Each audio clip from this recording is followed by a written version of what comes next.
We're bringing you the developing news and the stories behind the headlines. This is Storycon. I'm Patrick Paez. Here are some of the headlines this Friday, May 10. The 2024 Balikatan exercises ended today after 19 days.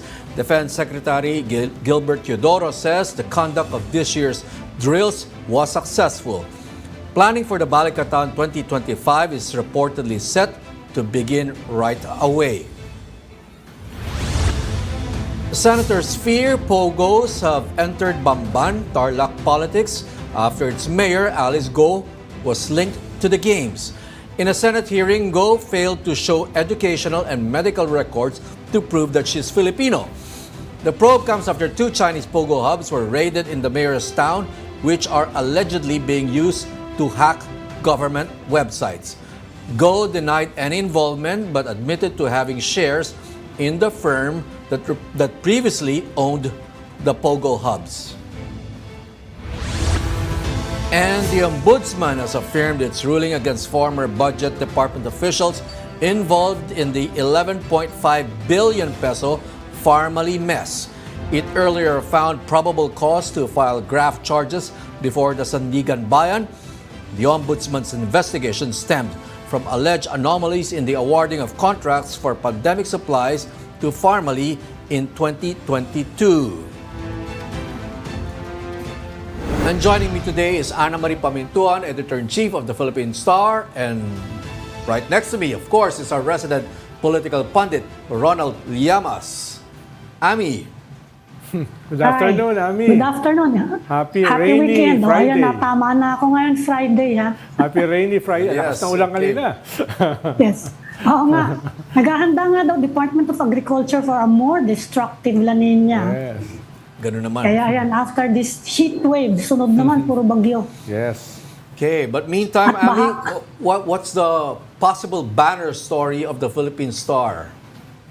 Apart from yung mga nabanggit mo na, tinitingnan namin, yung Balikatan nga, the government is preparing daw for full-scale war simulation for the next Balikatan 2025.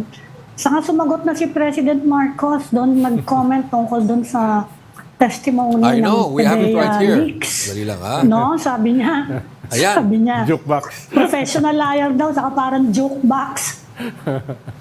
Ito, Ami, from the Brian. PS, from the Philippine Communications Office website, Yeah. PBBM on ex-PDEA agent, he's a professional liar, like a jukebox who will play any song for a fee. Alam mo itong Yan, ha? jukebox analogy, Ronald, natatandaan ko, ito yung matagal nang ginagamit ito, 80s to eh. So, Dated siya, 70s no? and 80s. 70s and 80s. Para, Yung mga pero it was, millennial, hindi alam ko ng jukebox. Oo nga. it was used to describe yung medyo, di ba, yung lalaglagan mo lang ng piso kung ano-ano ni kakanta. Yes. Pare-pareho ni Yes, kakanta. yes. Yan. Yan yung topic namin kanina kay Doris Bigoria at Alvin El Chico. Yan. Oo. At pinagtatalunan nyo kanina. Oo, pinagtatalunan namin kung papatulan ba ng presidente o hindi. Dalawa kaming guest. Kaya na nga, pinagtulan. Pati yung, yung mga destabilization, sabi niya. Iba ang ano mo, ibang take mo dito. Oo, dahil lang sabi ko kasi, sapat na yung fentanyl na answer niya. Ang dapat sumagot dyan, yung mga tao niya. Yung kanyang cabinet, yung kanyang political party, etc. No? Pero yun nga, ang sumagot dyan, yung First Lady. No? pero yan, yung wala naman traction kasi. Hindi mo nakikita sa surveys, hindi mo nakikita sa mga rally nila Harry Roque. So wala naman siyang traction. So kaya ang sabi ko kanina ay hindi naman kailangan, no? Yung kanyang diyan pwedeng umubra yung kanyang passive aggressive answer dun sa fentanyl lang yan, no? Oh, but in this case, Ami, no, this is again a statement, a quote coming from an ambush interview Yes. with reporters. Na again, as we all know, Siguro planado to. Yeah, siguro na nakaramdam sila dahil sabi nga ni Trillanes, part yan ng ouster threat, no? Okay. Pero then again, kahit part siya ng ouster threat, others should answer that. Not the Ang president. problema, wala siyang spokespersons, no? Ah. Wala siyang mga political officers. At least wala akong nakikita. At yung Saka ruling mas part... maganda na yan kesa yung pag magtatawa na naman siya kasi Oo. na-criticize din siya yung mahaba niyang tawa nun. Kaya ngayon sinagot niya. Nag-comment din siya doon sa destabilization. Sabi niya, there's no need for loyalty check. Kaya gano'n, magkakasama yung mga yan. Kaya parang- titignan natin. Yan ang mga binabantayan natin. What you're saying, Ronald, is that itong pagiging walang spokesperson ng presidente, kasi he made it a point na I am my own spokesperson, medyo parang wala siyang Walang barrier, buffer. walang no? buffer. Usually, trabaho dealing ng with this. spokesperson, kaya humahaba yung ilong nila Harry Roque at ni Panelo, Pinocchio, sila yung nagsisinungaling Oo. para sa presidente. Lightning Sila rod, silang taga-sangga, taga-salo ng lahat ng ano. Sila rin yung attack dog. No? Nagdo-double sila as defender and attack dog. Wala akong nakikitang ganon. Kaya ang medyo pumupuno si First Lady. no? Yun. Matindi naman yung ni First Lady. Or in this case, presidente Siya na mismo siya na ang mismo. sumasagot. Oo. Ang problema kasi, siyempre, pag presidente ka, ang daming binabato sa'yo. Hindi mo naman pwedeng patulan lahat. Di ba? Kaya meron kang cabinet, meron kang political party, at saka coalition, meron kang political spokesperson. Sila yung sumasalo. No? Oh, but there's something this Pero president carry has over always pa yan said. dun sa Carry over pa yan dun sa campaign Gusto nila, they control the narrative Kaya ganyan. Pero at least ngayon nga, sumasagot na siya sa ambush dati. Medyo mahirap siyang interviewin, remember, nung campaign. Is it possible that they're getting a different set of advice on this? And this is deliberate. The president himself answering these questions is a deliberate response. Could be. Pero hindi kasi natin alam kung sino yung mga advisors. No? Kasama kasi dyan dati yung Office for Political Affairs. Nasa ngayon, bakante pa rin. No? At wala ka rin nakikitang spokesperson. Kaya, sino ba nag-advise? No? Yun yung isang tanong dyan. Going back to the campaign, Ronald, the president, candidate PBM handled the messaging pretty well during the campaign. Pero may mga professional Exactly. handlers, Exactly. campaign manager. So, isn't it possible that the same people who handled his messaging during the campaign is still there, and this is a strategy or tactic that they're choosing to take? Posible nang gumagawa ng data analytics at based sa kanilang data analytics, ito yung mga sagot, no? Paano kinukan mo yan tinatansya mo saan ba mas maganda na sagot para sa mga tao? Depende kung ano yung targeted audience mo. Yun yung role ng kampanya. At malamang, sabi mo nga, ay ginagamit pa rin niya hanggang ngayon. The same people who probably were advising him. Pero maganda during rin na the campaign. meron siyang mga organic. Yung talagang may political position, merong political role, may mandate. No? There's something I noticed, Ami and Ronald, in this administration, of course, we're moving into our third year, I think close to third year, no? Magmi-midterms na tayo. At least, correct me if I'm wrong, my sense is that there's nobody else standing out in this administration except for the president. Yes. Parang ganon. Walang masyado nagpapasikat na cabinet member, Ami. Hindi naman kailangan lumantad. Alam mo, nakita mo yung West Wing. Ganda nun no? It's a composite of 3 different presidents. Tapos yung mga advisors nila, nandun, no? Nakikipagdebate sa presidente. Pero yung output is a narrative. Yeah. The output is a strategy. But West Wing gives you a view of the inside, behind the scenes. But in this case, parang that could be happening inside. Pero what I'm saying is that publicly at least, there's only one star in this administration. It's the president. None of the cabinet members seem to be creating waves or anything like that, unlike in previous administration. So, ang downside naman yan, by design yan. ang downside niyan, ikaw yung mag-absorb nung lahat ng mga balat at yung mga possible errors. No? Wala kang fall guy. No? Dapat kasi may fall guy ang presidente. Pag nagkamali, resign. Pag nagkamali, ay apologize. Hindi naman pwede yung presidente ang mag-apologize pag nagkamali siya. So, kailangan meron kang layers, meron kang buffers. Could it be that the thinking here is that... pinaka-close advisor niya? Halimbawa, politically, si speaker, di ba? Pinsan niya yun Yes, pero maraming yun trabaho. ang pinaka-advisor niya. Tapos, of course, we all know the closest advisor is the First Lady talaga. She's quite active, I think, hindi naman directly, pero malaki influence niya. Of course, we can see that on the husband. Baka si First Lady yung kanyang Michelle Obama or Hillary Clinton. Yes. Or Eleanor Roosevelt. Diba? Which is a pretty good model. Pero sa Pilipinas, wala masyadong ganun no? Unless nung panahon ni Marcos, ni Ferdinand, na nagkasakit siya, si First Lady Imelda Marcos ang nag-fill ng vacuum. Pero itong recent history natin, no? 35, 36 years, walang ganon. Okay. No? Ami, Ronald, we have a guest, okay? And this is our next story is coming out of the very curious hearing in the Senate yesterday. Okay? This is about the mayor of Bamban, Tarlac being linked to Pogo operations. But that's not the most interesting part of this story, okay? We have on the phone Senator Gatchalian. Senator? Yes. Good afternoon, Ronald. Good afternoon, Ami. Good afternoon, Senator. Hi. Ang Hi, aga niyo pala Senator. gumising, no? Magkasunod tayo kaninang early morning. Maaga talaga ako nagigising. Yeah. So, Senator, first question. Have we been able to establish whether hindi nga Pilipino itong mayor nito, si Mayor Go? Wala pa, no, Ronald. It's too early to conclude that. We're still doing fact-finding. So, kumukuha pa kami ng mga information, kumukuha pa kami ng mga data. May mga facts na nakita kami. For example, yung pangalan niya nasa application nung isang Pogo company na ang pangalan ay Hong Sheng, and yet she was denying that she was the applicant. No, so and then when Senator Risa asked her about her kung saan siya pinanganak, kung saan siya nag-aral, we were getting vague answers. But we're giving her the benefit of the doubt. So hiningi namin yung mga document para malaman kung sino siya talaga. Okay. Mayor, birth certificate. May ganun bang document na presented nitong mayor nito, si Mayor Go? Nakuha ng committee yung birth certificate niya. Apparently, late registration siya.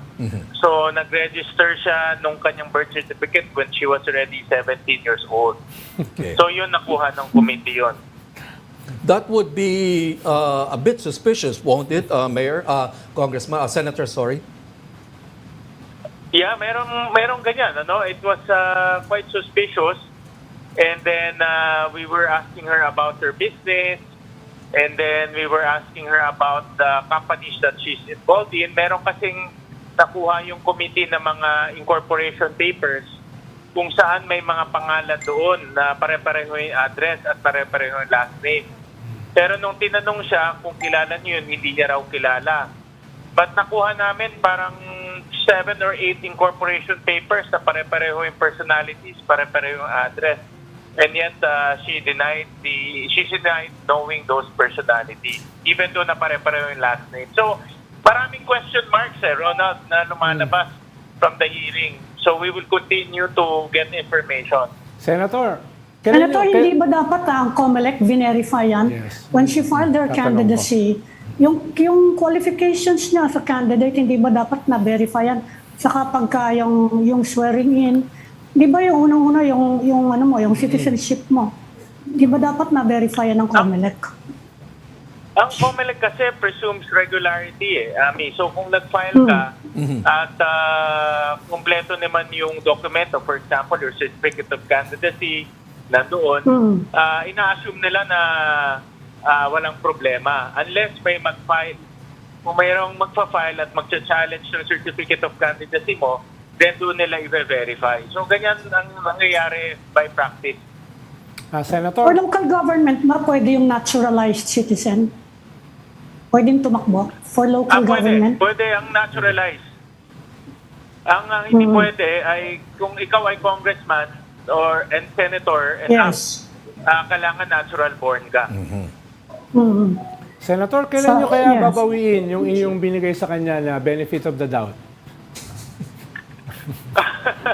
Pag tuloy-tuloy yung aming information gathering, no, at gusto namin ma-establish mabuti sa committee yung aming mga views. So tuloy-tuloy na ipagkukuha namin ng information. Meron bang kwan dito, Senator, security angle, national security angle? May nakikita ba kayong ganong klaseng kahit maliit na possibility? Magandang tanong tanong yan, Ronald, no? Dahil nung nagkaroon kami ng executive session with the enforcers, marami silang nabanggit na dumikit sa aming isipan. For example, nabanggit nila na itong mga taong to, mga fugitives, at may mga warrant of arrest yung mga mastermind. At nabanggit rin nila na potential na itong mga gumagawa nito, mga marunong sa cyber attack, marunong sa hacking, pwede rin pumasok sa surveillance. At nabanggit rin nila na itong mga taong to nakaakyat na sa mga matataas na posisyon sa enforcement agencies natin. Kaya malalakas yung loob nila na pumasok dito, mag-invest. Kung makikita mo yung picture, Ronald, nung Bamban, hindi siya ordinary investment. Napakalaki siya. Yes. So even for Metro Manila level, malaki ang investment na yan. So ang sabi nila, malakas yung loob nitong mga ito dahil alam nila may kapit na sila sa taas. May namamonitor ba Senator, kayo? you've been pushing for the abolition, yung complete ban na on Pogos. Kumusta na yung anong sabi sa inyo ng executive about the proposal? Actually, matagal na namin pinapost yan. No? Marami sa amin dito sa Senate pumirma dun sa committee report natin to completely ban the Pogos. After that, may dalawang senador pa nag-file na explicitly banning Pogos. At ako naman, magpo-file rin ako ng isang batas para to repeal yung taxation regime ng Pogos para completely wala nang legitimacy yung kanilang operation dito.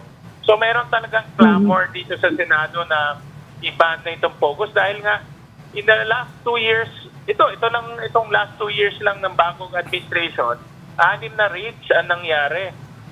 At kada raid, close to about 800 to 2,000 na mga nare-rescue na human trafficking victims or mga victims ng torture and even prostitution.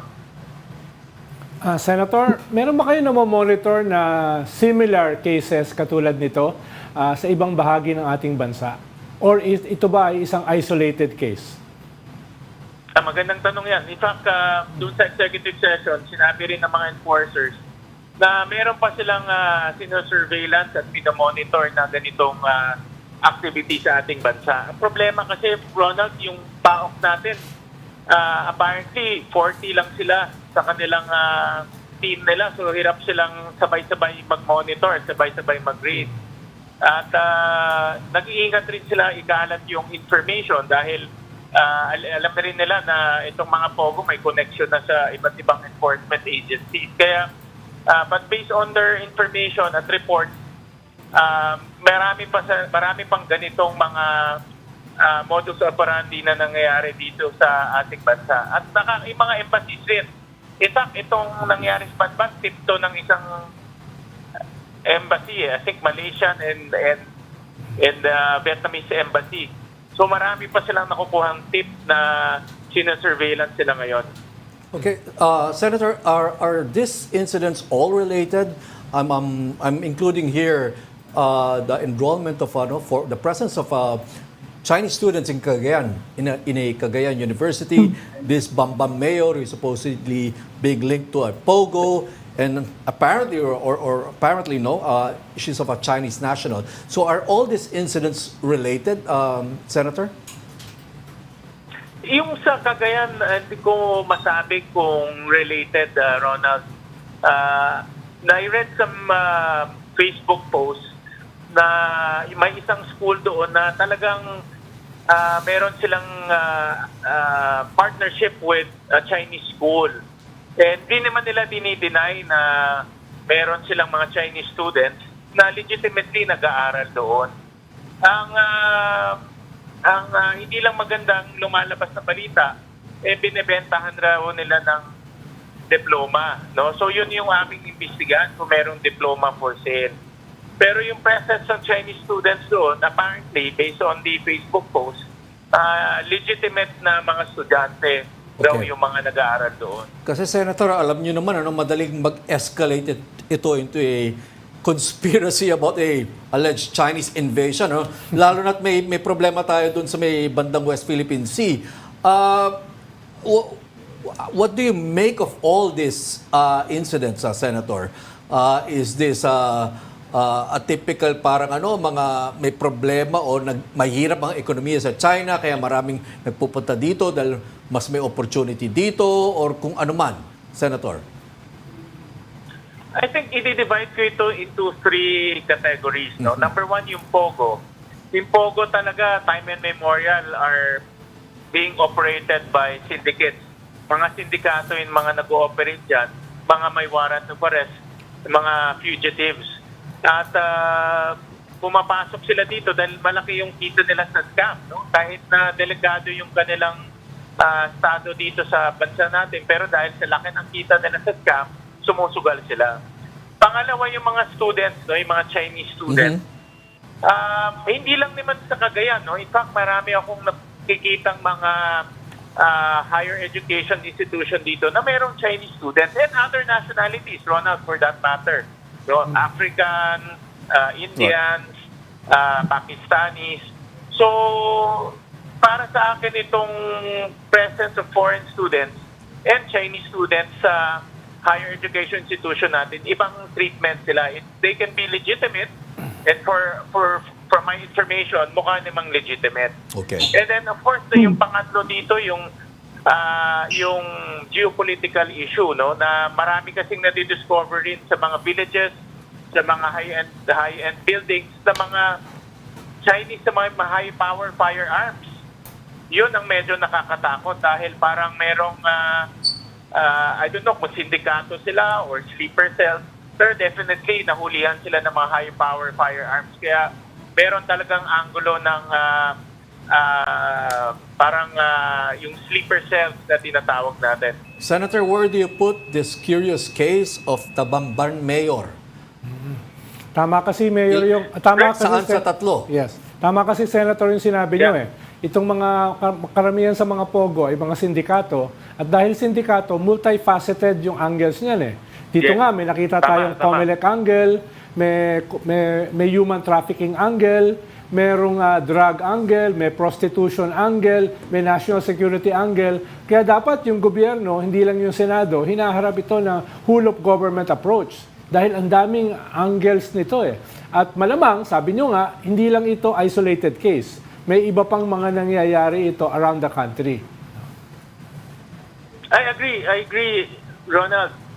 No, kaya kung titignan mo yung effort ng gobyerno, napakalaki ang ginugugol para arestuhin itong mga sindikato at ituin itong mga illegal activities. Kaya sinasabi ko nga, kasi ang depensa ng Pogo, malaki yung binibigay nilang kita sa gobyerno. Pero nakita naman natin, gaano kahirap para sa mga enforcers natin yung mag-raid, mag-deport, at itong emotion na nangyayari sa ating bansa, katakot-takot rin.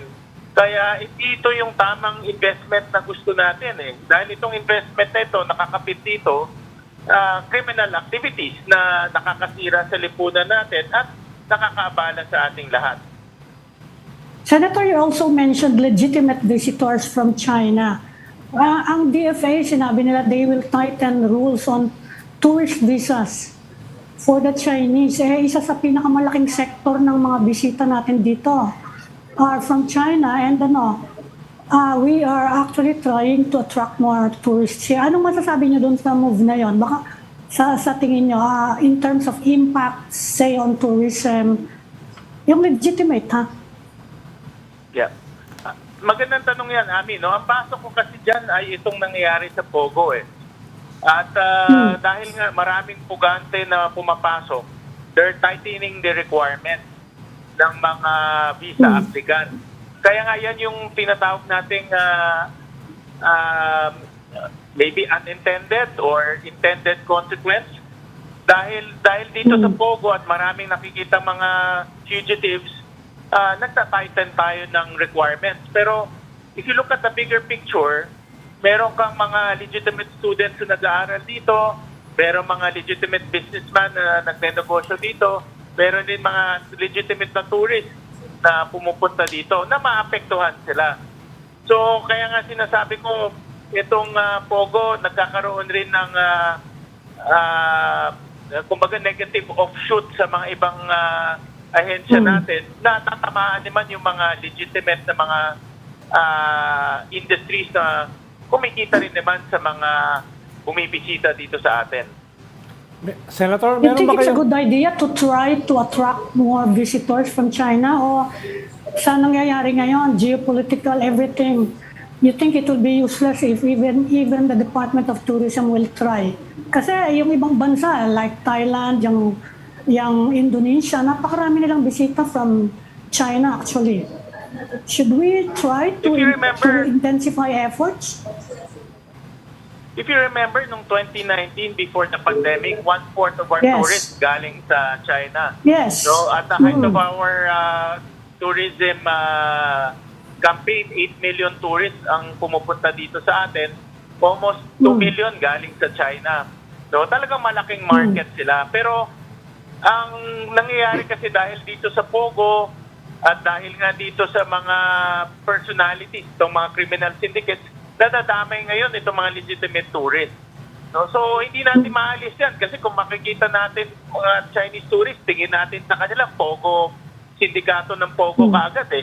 Kung may mga turistang pumupunta sa, let's say, sa mga tourist spot natin, tingin natin, Pogo workers kaagad. No, kaya nadadamay ngayon itong mga legitimate activities dahil dito sa Pogo. Alam mo, Senator, this could very well slide, these incidents could very well slide into what many fear as xenophobia. What can you say about that, Senator? Papunta na talaga doon. No? In fact, if you look at the resolutions filed by various congressmen, ang tono is xenophobia talaga and I would say racial discrimination. At hindi rin naman maganda yan para sa ating bansa dahil hindi tayo kilala sa ganyan eh. Kilala tayo na very, very accommodating, very hospitable country. And pag may mga ganyan na mga racial discrimination, makakasira rin yan on our national identity and who we are. Okay. Senator, how does someone who is quite possibly a Chinese national, I'm talking about the Bamban mayor, no? How does someone like that, someone like her, get elected mayor? I'm assuming that there should have been some political associations that helped her get elected, or maybe some local connections that helped her get elected, other than being supported, let's say, allegedly by Pogo business. May political party ba siya? Yun, parang ganon. Kilala ba niya si congressman, si mayor, may sponsor ba siya? How Actually, can nung something like this nag-file happen? siya, independent siya. Ronald, nung nag-file siya, independent siya eh. In fact, she only won by less than 500 votes nung last election. Manipis yung kanyang panalo. She ran against a former barangay captain who's from Bamban. And manipis lang yung kanyang panalo. Pero ako, iniisip ko ito parang pareho sa nakikita nating narco-politics sa ibang bansa. Na yung mga drug dealers, yung mga drug cartels, sa sobra nilang laki at sa sobra nilang yaman, binibili nila yung mga politiko o binibili nila yung mga enforcers o nagpapatakbo rin sila ng mga politiko. Nakita ko sa Bamban, sa laki ng perang pumasok doon dahil hindi siya ordinaryong development eh. Kung ikaw ang mag-invest ng ganitong kalaki, gusto mo rin kakampi mo yung local government para kampante ka na pwede ka mag-operate doon. So, tingin ko parang kung merong narco-politics, baka pumapasok na tayo sa Pogo politics dahil nagpapatakbo sila ng kandidato. Curious ako, Senator, kung Senator. marunong siya magkapampangan. Yung mayor, marunong ba siya magkapampangan? Hindi ko na tanong yun. Alam mo, yung pinapakita natin, Mga next na pwede natin tanong. nagba-vlog siya, Senator, eh. Yung pinapalabas natin kanina na vlog niya. I watched it, Ronald. Nasa kama siya. Tagalog.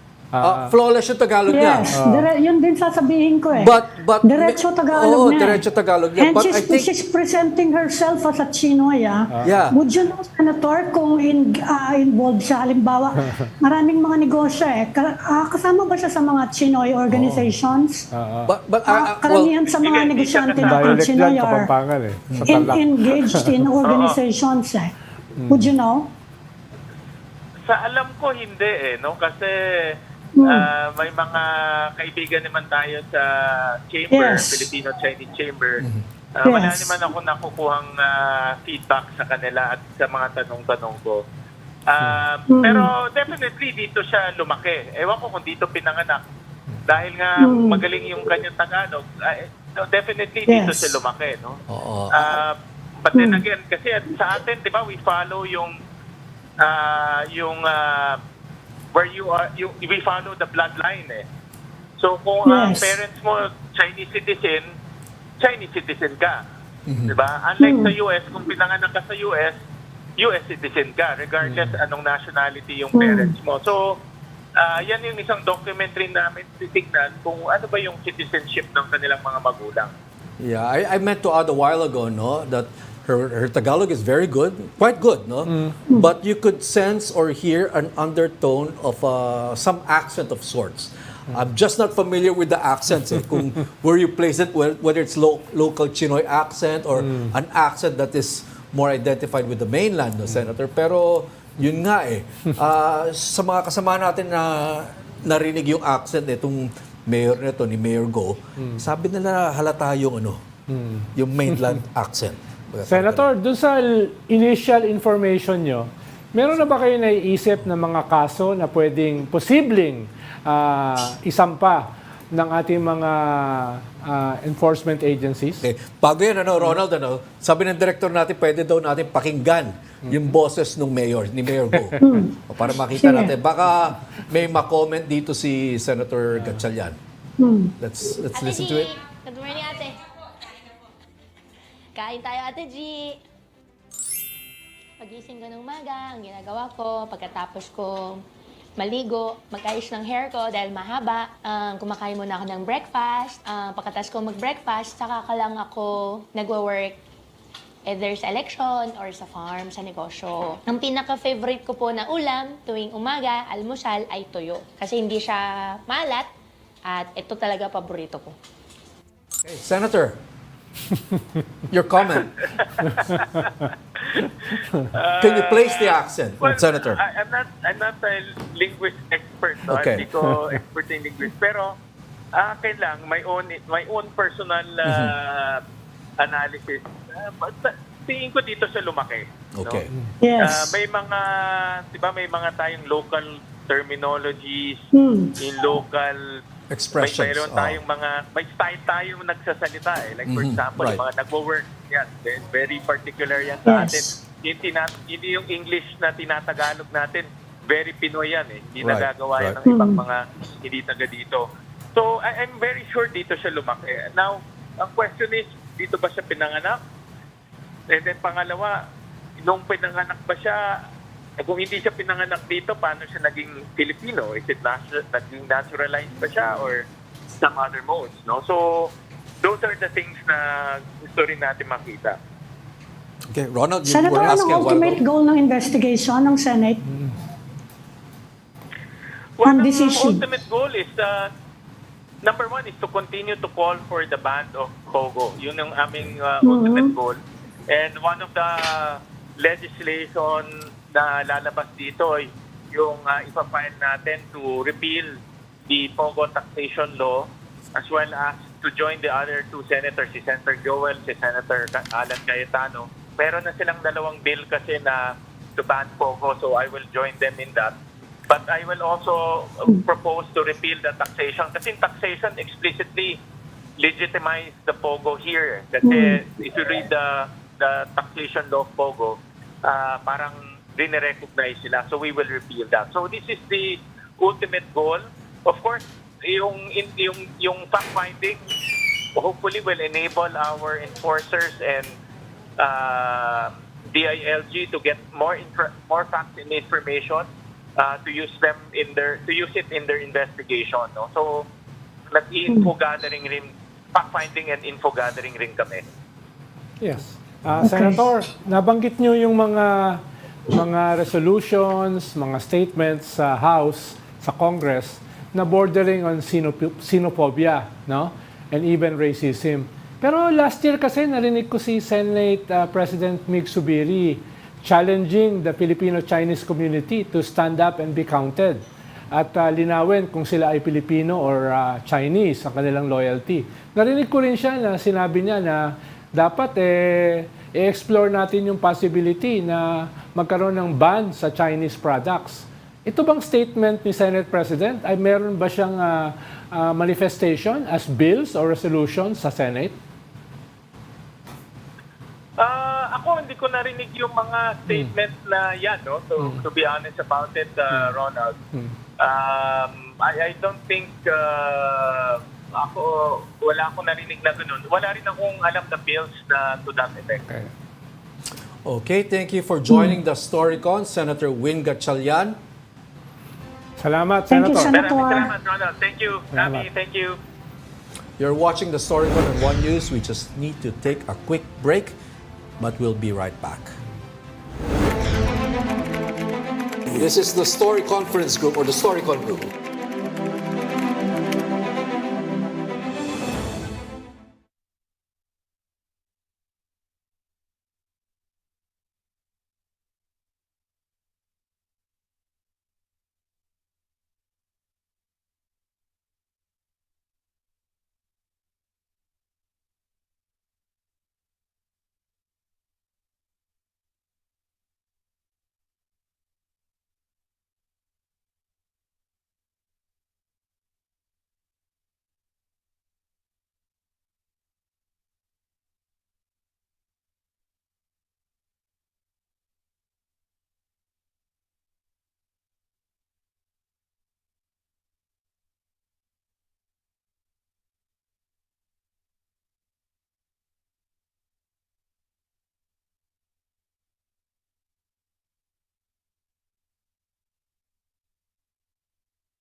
We've got the developing news and the stories behind the headlines. Welcome back to Storycon, the Story Conference. I'm Patrick Paez with Ami Pamintuan and Ronald Llamas. Okay, the Philippine and U.S. military have concluded the Balikatan 2024 with a closing ceremony this afternoon. Let's get the details from News 5 correspondent Mon Gualvez, who was there.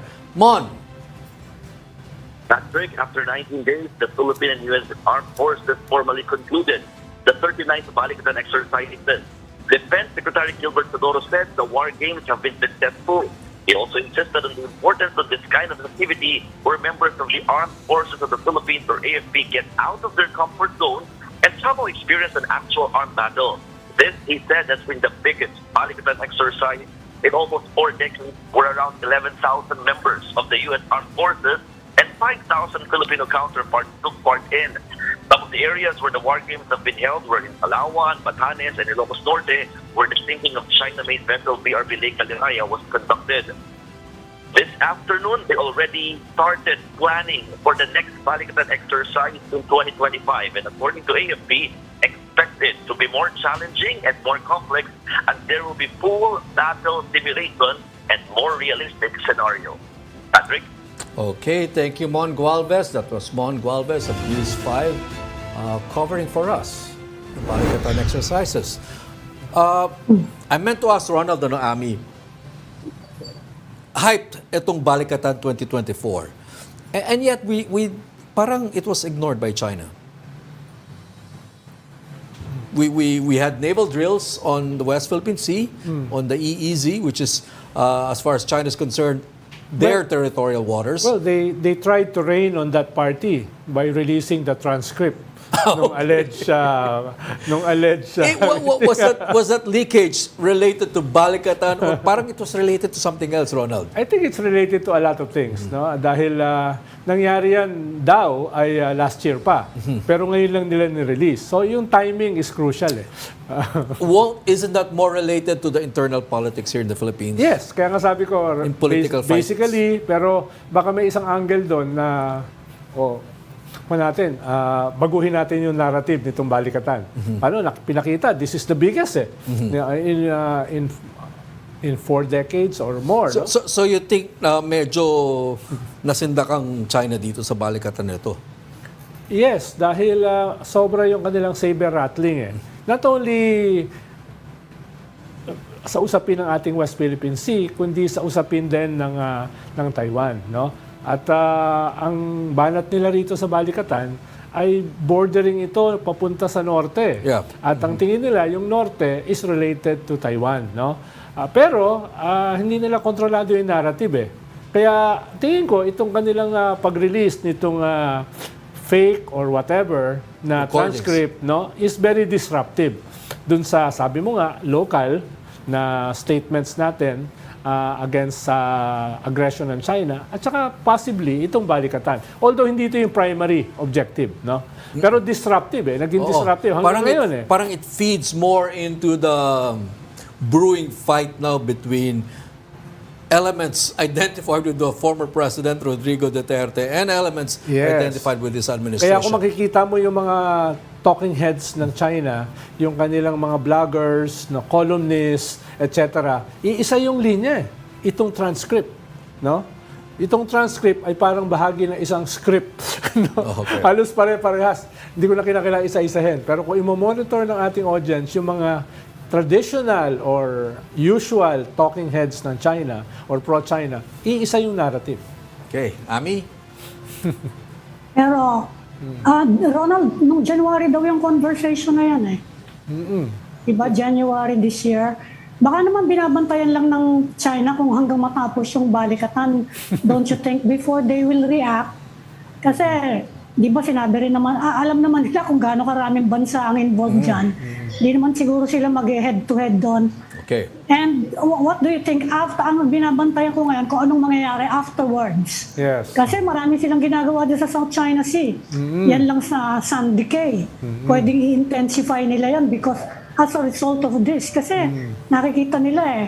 Baka don't you think it might spur them to intensify all their activities actually After. in the South China Sea bago magkaroon ng next Balikatan na naman. Yes, Which is exactly. about a year away. Yes, exactly. Pero during the Balikatan, galit na galit sila nung binomba yung kanilang made in China na boat. Diba? Well, Doon sila nag-react nag-ingay, sila eh. doon. Oo, doon sila nag-react, eh, no? Na parang So- in all honesty, in all candor, parang coincidental lang naman pala. Sabi nga ng Kaya hindi naman sila spokesman ng totally Balikatan, tahimik, no? Nag-ingay sila, no? Okay. Pero tama yung sabi ni Ami na pwedeng magkaroon ng scaling up. Doon sila gagante, no? Dito halimbawa, may civilian convoy uli dito sa Baho de Masinloc, no? Sana naman ay hindi nila pag-initan 'yon. Sana naman ay hindi nila doon ibaling yung kanilang galit dahil civilian lang yung mga 'yun, eh. So what you're Kaya saying, titignan Ami, natin yung Ronald, is reaction dyan. hindi sila, they'll hold back their aggression habang nandito yung mga Amerikano at Australians. Parang gano'n. Ganun ba? Hindi, Ganun ba, Ronald? tinitingnan siguro Pag alis nila na. kung who will remember. Alam mo naman yan, China recognizes the use of force. Eh. Nakikita mo, you have a more powerful navy, nandun, nagpa-practice dyan sa lugar na inaano. Bakit naman sila makikipag head-to-head? Pero pag alis niyan, they can do a lot of things. Di ba? Pwede nilang gawin. They can do a lot of stuff on their artificial islands. They can build new artificial islands. They can do more overflights sa Taiwan. Ayan na nga, hindi lalabanan na nga nila yung US na dumaan doon.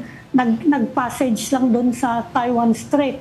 Nagreklamo na sila. So I think we'll be seeing more Chinese activities actually between now and the next Balikatan. Huwag din natin kalimutan, Ami, Patrick, na habang nangyayari yung Balikatan, may namomonitor tayo ng mga Chinese vessels sa ating eastern seaboard. Far Yes. away from the Balikatan, no? Nandun sila sa ating Pacific side, no? Na malayo sa Balikatan. They are mapping yung ating territory, yung Benham Rice, etc. So medyo hindi naman sila natahimik. Meron silang ginagawa. Lumayo lang sila dun sa Balikatan. From geopolitics, let's go back to politics, okay? Central Visayas authorities have tried to serve Cebu City Mayor Mike Rama his suspension order. Let's bring in One News Cebu desk and the Freeman editor, Dale Israel. Dale, was Mayor Rama there when the suspension order was served? Yes, maayong hapon, Patrick, Ronald, Ami. Mayor Rama was nowhere found at the Cebu City Hall when it was served. But actually, at before 12 noon today, the DILG Regional Director, Eucadio Rovella, went to the mayor's office to serve the suspension order. But none of the staff said they were authorized to receive the order. They waited for a few minutes, but still none came to receive the order. So they went to the city administrator and the city assessor, where respondents also are supposed to receive the suspension order, but none would also receive the suspension order. During the talk with reporters, it becomes confusing because the LG director said it is not yet considered as served because it was not received by any of the staff or any of the respondents. They posted 2 copies of the at the assessor's office, and Rovella said that these were just notices of suspension and considered as not considered as a start of the suspension. But we learned from DILG just now around 3:34 p.m. The suspension order was already served. They just left a copy of the suspension order with the staff at the mayor's office, and they furnished a copy of the suspension order at the office of Vice Mayor Raymond Garcia. Okay, so take effect na. Kasi na-serve. Yes. Okay. Yes, at 3:34 p.m. Okay. So magta-take over na si Vice Mayor. Vice Mayor. Would you have any contact with the Vice Mayor? Take over na siya? We have not seen the Vice Mayor yet, but I believe preparations are on the way for his oath-taking as acting mayor of Cebu City. Okay. Pero wala namang any move, any signs of violent resistance. Wala namang ganon, or noisy resistance. Wala namang kayo nakikita ganon. Last night we attended this rally, prayer rally, with the supporters of Mayor Rama, and it was a peaceful rally. There's a mass, and then Rama was speaking or talking to his supporters, and later on he had a press briefing and told us that he will not use his supporters to cling on to power, but he will just he actually joked around that who will join him sleep at the city hall. Okay. Thank Baka- you, Dale Israel. That was Dale Israel, One News Cebu Desk and editor of The Freeman. Baka pagod na pagod Thank you, Dale. pagod na pagod yung langit sa dami ng prayer rally, no? Oo nga, yan pala tawag ngayon sa mga dati demonstration. ano? Lahat prayer rally Lahat yun. prayer rally na tawag pala ngayon. Forming the heavens. Yeah. So Mayor Rama Kaya dadami pa yan, baka dumami pa yung masususpinde. So Mayor Rama will take Diba? the suspension for Yes. 6 months. Dahil parang walang motion for reconsideration, no? Pero may Preventive suspension kasi. Yeah. Tsaka may mga iba So pang pag sinabi preventive, hindi pa yan talaga yung suspension. Yes. Di ba? Pwede pa kumaba. But a 6 months of preventive suspension, di for ba? for a very minor case, no? Ibig For sabihin, preventive minaamoy- suspension. Minaamoy kang politika, di ba? Yeah, so normal ba yun na gano'ng katagal? Hindi ko sure. Yeah. Pero marami pa siyang ibang kaso, Di ba? Meron pang mga 3 kaso na nakasalang. So hindi natin alam kung kailan may implement 'yon. Which you mentioned that normal lang sa isang local government official na maraming kaso. Maraming kaso. Yung resolution ng kaso ang bibilis o babagal depende sa lapit mo sa kapangyarihan. No, depende kung ikaw ay admin o opposition. Yun. 6 months suspension, is that gonna affect his Pwede siyang umabot re-election? ng hanggang election Definitely, day, no? dahil end of the year 'yun eh. Oo. Ang filing sa Yes. October. Paano yun? Practically, unofficially, nagsisimula na yung kampanya by next month. So, may tama yan. May tama rin. Pero pwede pa naman siya Pero pwede kang maging ano naman. Yes. Pwede niyang i-presenta yung sarili niya na underdog, di ba? Yes, rallying point. Meron ang sentimiento dito sa Rallying voters natin. Kapag ganyan. Yung downside naman, yung kanyang mga ward leaders, yung kanyang mga barangay Yes. captain, baka mag-hesitate. Baka lumipat. Baka tingin niya, teka, baka kailangan kong isipin kung kanino ako nakaalyado. Dahil binabanatan ito ng mga powers that be. It's the writing on the wall. Yes, Kumbaga ganyan. yes. Saka wala siyang control sa resources ng gobyerno. Tama. Wala siya ng equity of the incumbent Okay. kapag suspendido siya. Ami, Ronald, thanks for joining the Storycon today. Ami Pamintuan, editor-in-chief of the weekend. Philippine Star, and our de facto political pundit, Ronald Llamas. Happy Friday. Happy weekend. Happy weekend, Thank Ami. you. Happy Patrick. weekend. Join us again on Monday for the Storycon and Patrick Paez. We are One News, all sides, all the time. This is the Story Conference Group or the Storycon Group.